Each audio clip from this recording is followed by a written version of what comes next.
Hey y'all, it's Kate from LoveStory, and I'm checking in on December 1st, the first day of December, the first day of the Reindeer Games Readathon with shelf space. So I'm going to be doing vlogs for all of the prompts that I'm doing, and so you guys can follow along with me.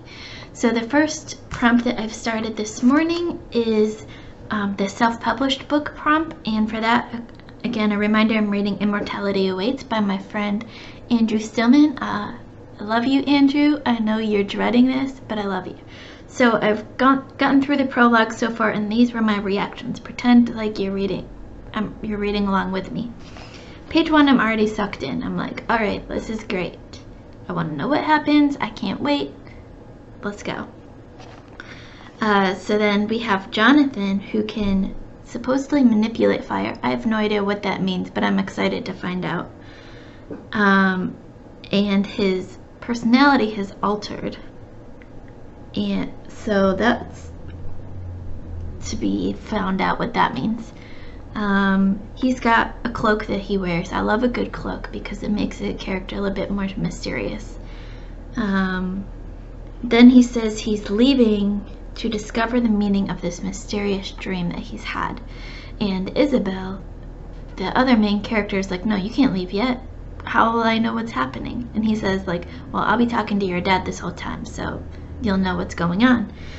But so then we get told that her brother Isaac had died of the plague. He was the first to die, and that's kind of like a mini flashback, I think.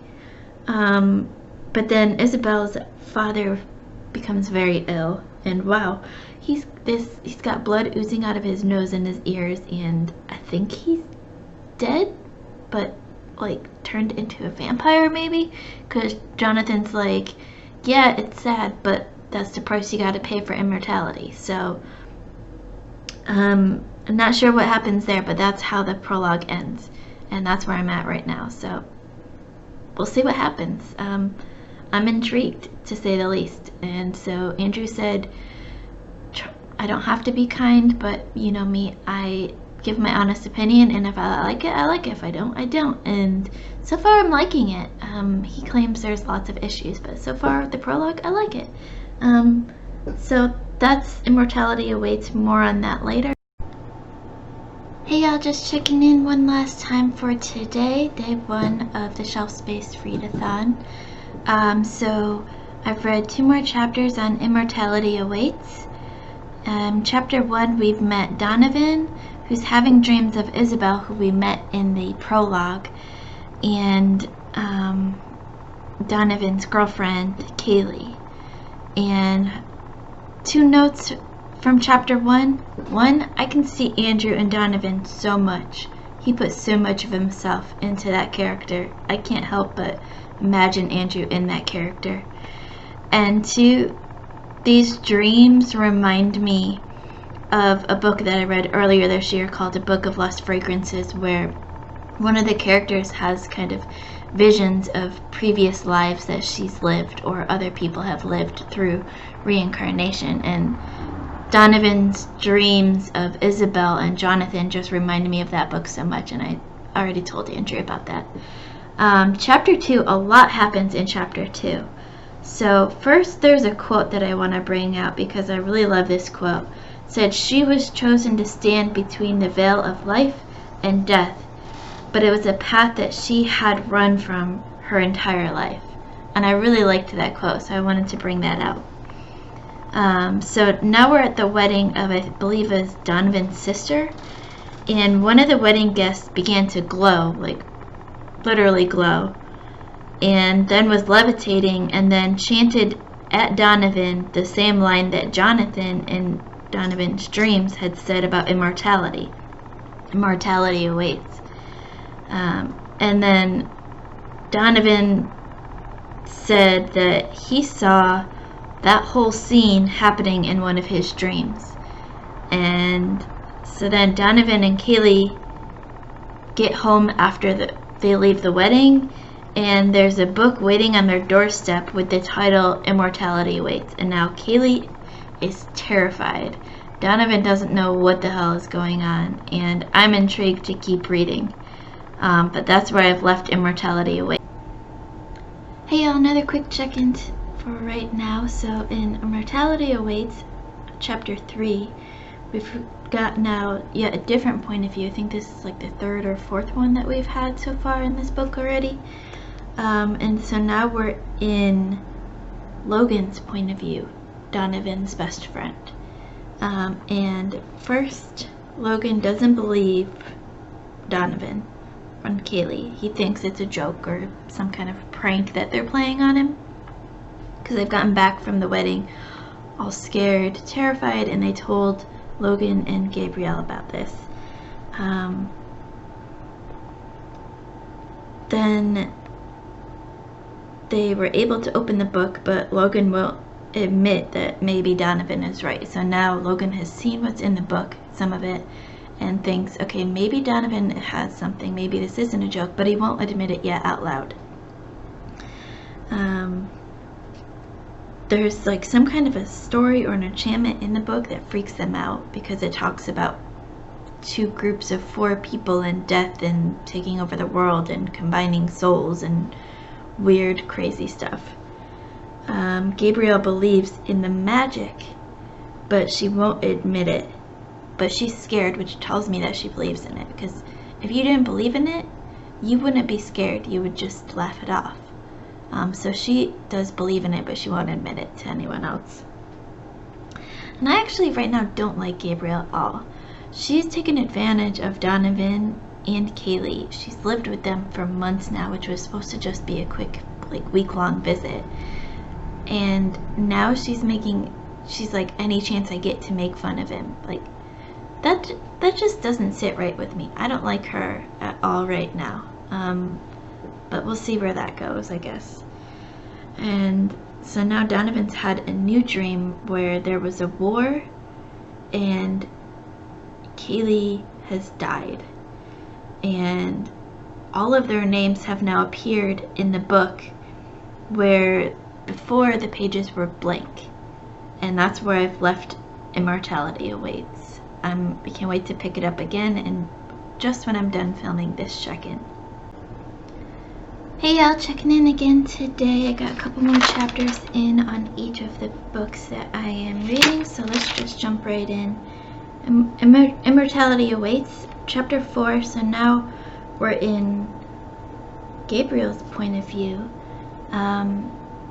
So that's like the 5th point of view, I think. I don't know what Andrew was thinking here. There's too many point of views to keep track of for me. But that's an editing note for Andrew more. So they all go to this forgotten forest, and there's a graveyard in there with a ring of fire around the gravestones. The fire disappears. They all are first blown away from the gravestones by some unforeseen force, and then something magical attracts them in a circle, and they're sitting there in front of the tombstones, and then the tombstones all of a sudden disappear, and there's this bright red light that appears, and they all get sucked into this red light.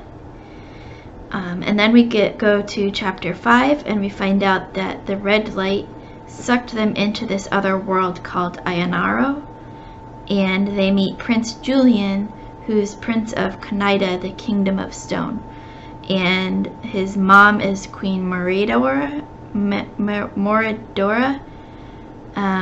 and they are stuck in this new world now. In Chapter 5 of us kind of learning a little bit about this new world and the castle, and they're trying to get answers, but they keep being told that they will have answers, just not now. And at the end we find out that soon Isabel, who, if you remember, is who Donovan kept dreaming of, will give them the answers. So now they're completely confused, and that's where I've left off with that. So hello friends, checking in on day 3, December 3rd. So I'm going to be checking in right now just on what I've read last night and the first chapter I read this morning, but more check-ins will be coming later. So let's just get right into it. So Immortality Awaits. In Chapter 6, our 4 characters find out that they are legends in this other world, and they meet Cessian, who will lead them to Isabel. But first they have to fight off guards. Donovan has his first kill, but he has no effects by it. It doesn't affect him at all, so that is very suspicious. Then the queen saves them from Reindeer, I think is his name. He was the mysterious guy that they saw in the hallway with the queen in the last chapter. And then they find Isabel. So then in chapter 7, so much happens. We get Isabel's point of view, and she essentially tells her story. So the plague has killed everyone but the 4 of them. And those 4 get special powers with the elements of, the elements: earth, fire, water, wind, / weather. Jonathan doesn't explain anything, but they seem to be cool with that. So Jonathan can manipulate fire, Isabel can manipulate water, Veronica can manipulate earth, and she can also read minds and communicate through minds. So that's cool. Morgan can manipulate the weather.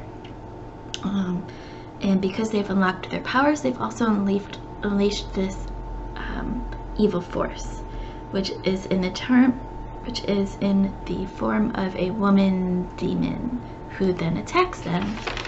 Then Jonathan still doesn't explain things, but they go with it and they run away with him. He's opened this red portal that we saw with the other 4 in previous chapters and banishes the demons to this red portal. Morgan is possessed and banishes Jonathan and Isabel to this portal and kills Jonathan with this magical knife, and then kills Veronica and takes their powers to himself, which is something that Jonathan knew one of the 4 of them was going to do, but he thought it was going to be Isabel, but it turned out to be Morgan. So then Morgan tries to kill Isabel, but Isabel wins in the end and kills Morgan, and now has all of their powers. And that's where I've left Immortality Awaits. Hey y'all, just checking in on Immortality Awaits. I've been reading this a little bit today, and I got through a couple more chapters. So chapter 14, we see Druin getting his general for his army, essentially. This guy comes in that was hurt, and his wife says, please help him, and Druin makes a deal that says, I'll help him, I'll save him, but then he has to be my general in my army. Chapter 15, we see the flames consume Donovan, so now he's got his full power, and he's going to be learning how to use it. And the 4 of them learn that they're connected to their opposites, so Druin and all of his crew. And Donovan is starting to feel Druin's anger, and that's where all the anger and the hatred and the jealousy came from in the previous chapters.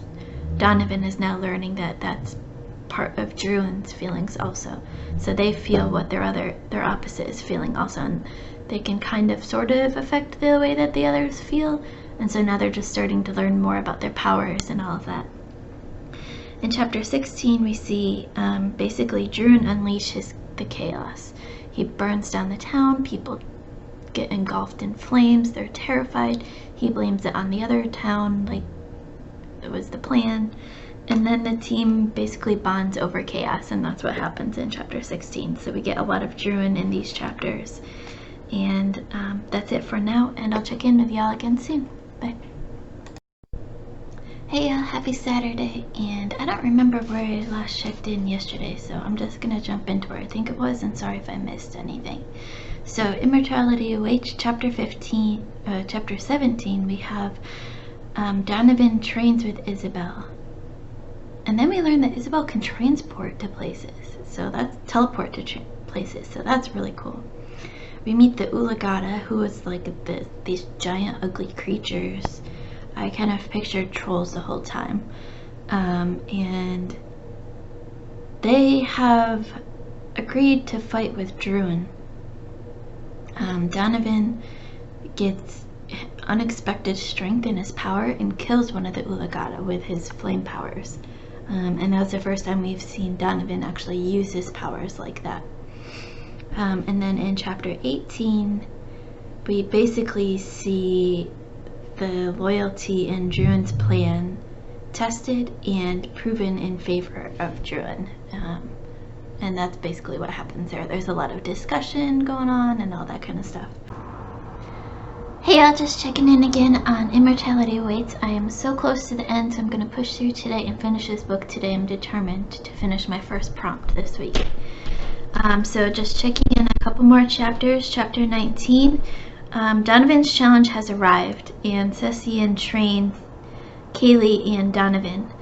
And a quote that I pulled out from page 247 in my copy, power is the drug that taps into our pride, and pride is a dangerous tool if you lose yourself to it. And that's important for Donovan to remember. Donovan's power is now growing too fast, and he's got to learn how to rein it in and control it instead of letting it grow, because now he's a danger to himself and to everyone else. In chapter 20, we get Druin's challenge has come for him, basically. This mysterious thing has started attacking the people in his village and his kingdom, and they're slitting their throats and taking out their hearts. So now Druin's got to deal with that. In chapter 21, we get the mysterious book tells Donovan to lose his fears because they will only hold him back and hurt him in this power struggle. And Druin and the Olagata arrive at Konaida and start to wage war. And then the shadow figure takes Logan and Kaylee, and we are left with Donovan and Gabrielle going to find the shadow figure. And that's how chapter 22 starts out. So that was just a quick check-in. Now I'm going to get back to reading, and I'll check in again soon. Bye. Hey y'all, checking in on the last couple chapters of Immortality Awaits. I finished finally my first prompt of the challenge, which was the self-pub homemade gifts prompt. Done. So checking in on the chapters. Chapter 22, the shadow figure took not only now Logan and Kaylee, but also Cecian and Gabrielle too. And Donovan learns that the shadow is his innermost cruel thoughts, everything he hated, all of his dark self-negative talk. And now Donovan has to choose one of the four of them to sacrifice to the shadow, whose name is Xando, if I'm saying that right. I love random names that start with an X because it's so random. So Donovan decides that Cecian is his sacrifice, and Cecian knows this and has accepted the fact. He kind of knew this all along, I think. And so Cecian becomes the sacrifice, but Isabel comes in and saves Cecian before he's killed by the shadow. So Donovan passed the challenge and then had to actually fight Xando. He wins and gets the first clue, but it's in some other language, so he has no idea what it says or what it means or where this next object is. So then we go on to chapter 23, and Donovan doesn't need air anymore because now he's got the power fully and he's immortal, so he doesn't need to breathe anymore. We learn Veneris is a spy for Druin. Moradora has pushed Druin off the balcony, which is some 300-foot drop. In chapter 24, we learn that Druin has survived the fall but is incapacitated. Druin's real challenge has now arrived at his own kingdom, and Druin picked Navita without a second thought. Varnio, Druin's innermost thoughts, says that his challenge was to pick someone, but now that he's seen Druin, he realizes that Druin doesn't love anyone above himself, and what he loves most is his own hatred. So Druin has to give up his hatred, and if Druin refuses, then he loses all of his power, and the power goes to Donovan, his opposite. Druin refuses the challenge, supposedly. That's still left up in the air. Chapter 25 is the last chapter of the book, and we learn Moridora is having Alvera tortured to try to get information from her. The description of Moridora and her past reminds me of Queen Elizabeth I, who was the daughter of Henry VIII and Anne Boleyn. Cecian is the Queen's closest friend, and Isabel gave Moridora a defense magic, and at the very end of the book we learn Marabian is actually Morgan and he's not dead. And that's how the book ends. And I give it 3 stars, and I'll have a review coming later tonight on this whole book, which I'll link here in the video also. But overall, great story, great job, Andrew. I look forward to talking about this with you more. I'll talk to you all soon.